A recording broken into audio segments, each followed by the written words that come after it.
মারে মা ফুতের খুঁজা পায় না রে, মার দোকল জাত ফানি নাই। এবিড়েই গরো যায়, ফহির ভারো যায়, খুঁজতে খুঁজতে বাড়ির পিছে দিয়া খের কুইরা দিয়া রাখছে। খের কুইরার কাছে দিয়া দেখে ফাওয়ের মতো খিতা জানি দেখা যায়। এবারে দৌড়ে গিয়া দেখে ফোলাটা ওই খের কুইরার তলে ঘুমাই রইছে ডরে।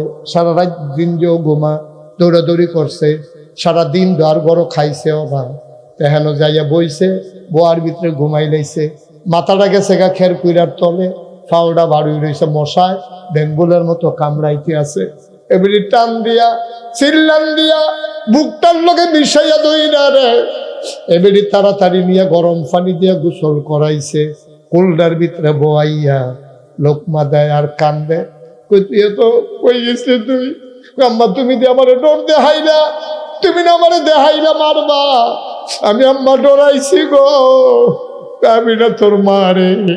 তুই যাই ওস্তা আমার কিরকম লাগে তুই কইতে পারতি না। আম্মা আমি যাইছি, ডরে না ঘর যাই না। আমি দেখানো বই আসতাম, কোম্মালা ঘুমাই রেছি, কইতাম পারতাম না। মা সারা রাত ফুতের আর বুকেতে সারছে না।